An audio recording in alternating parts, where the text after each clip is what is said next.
They look confident. They sound in control. They walk like they own the world. But behind that grand mask of perfection lies a hidden truth most people never see: the secret addictions of narcissists. These addictions aren't about drugs or alcohol. They're about something far darker, far sneakier, something that feeds their ego every single day while slowly destroying everyone around them. If you've ever been trapped in narcissistic abuse or felt the pull of trauma bonding, you've seen it up close.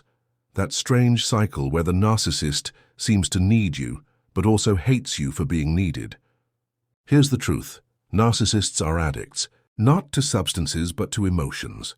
They are emotional junkies, constantly chasing their next hit of control, admiration, or chaos. And once you understand these hidden addictions, everything about their behavior starts making sense. The lies, the manipulation, the ghosting, the sudden love bombing. It's all part of their high. Let's expose what they're secretly hooked on. Narcissists are addicted to attention, not just any attention, but emotional attention. Positive, negative, it doesn't matter. If you're crying, arguing, explaining, or trying to fix things, they're feeding off you.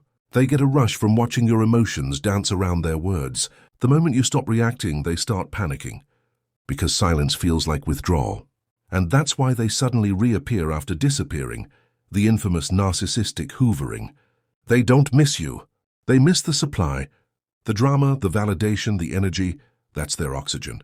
But attention isn't their only addiction. Narcissists are secretly addicted to power. Power over how you feel, what you think, how you see yourself. It's their favorite game. Emotional manipulation disguised as love. They use guilt like a drug dealer uses samples, just enough to hook you.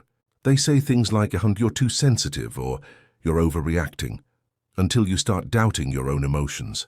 That's how trauma bonding begins. You start chasing their approval the way they chase control. And once you're hooked, they sit back and enjoy their high. The feeling of being superior, needed, and in total command.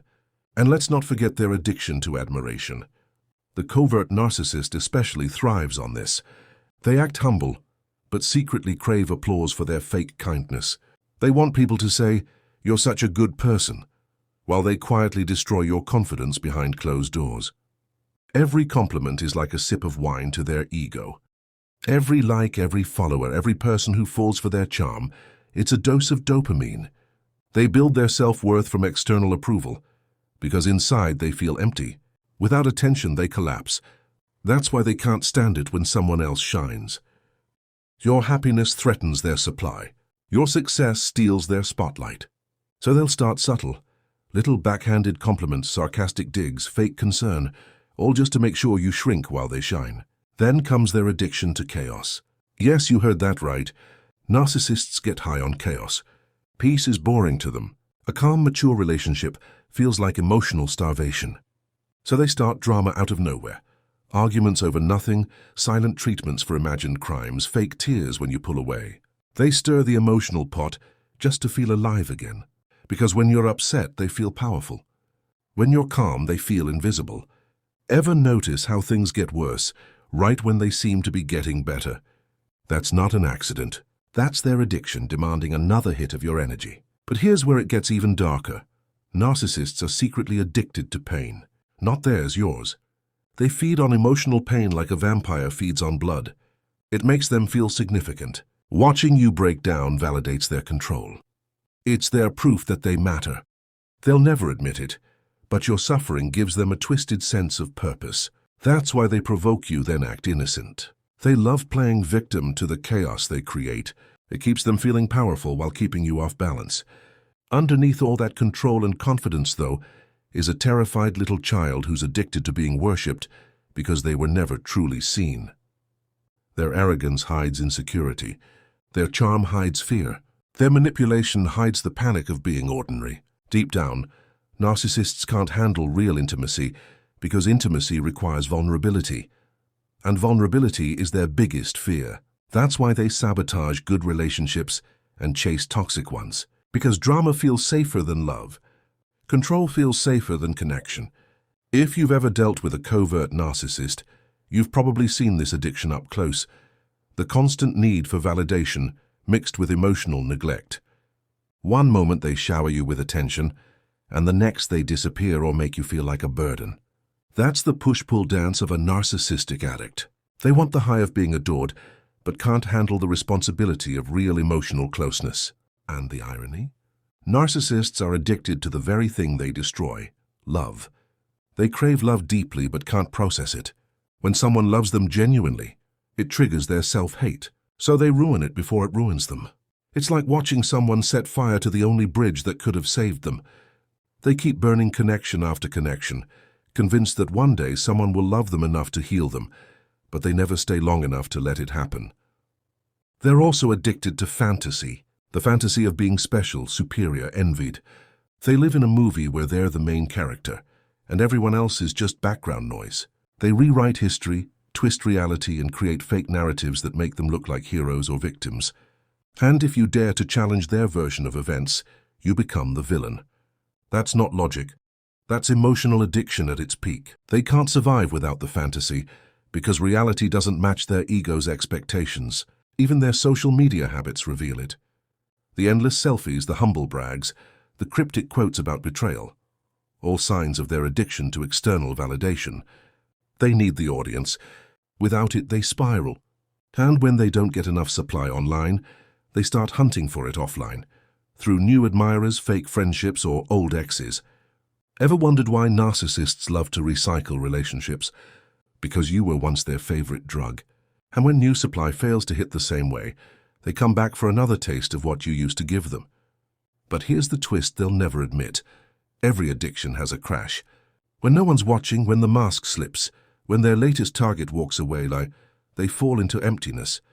That's why they move on so fast, not because they've healed, but because they can't stand the withdrawal. Their life becomes a never-ending chase for something that can't fill them. And no matter how many people they manipulate, how many hearts they break, or how much attention they get, it never feels enough. Because narcissistic supply is like sugar. It gives them a quick high and a deeper crash.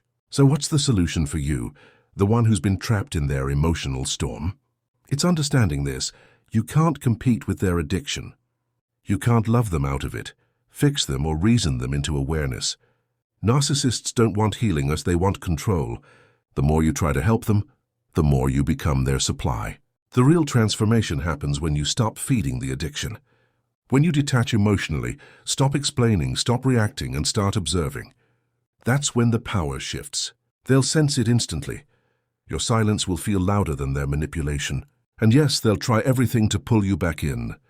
The fake apologies, the dramatic confessions, the sudden nostalgia, all part of their withdrawal symptoms. But stay strong. Remember, the moment you stop being their emotional drug, they'll go searching for another fix. That's not rejection. That's proof you've healed. Because real power isn't about controlling others. It's about mastering your own peace. The mystery behind narcissists isn't that they're heartless. It's that they're empty. They're addicted to filling a void that can't be filled. They chase control, attention, and chaos because they don't know who they are without it. And when you understand that, you stop taking their behavior personally. You start seeing the pattern for what it is, an emotional addiction disguised as personality. Once you see it, you can't unsee it.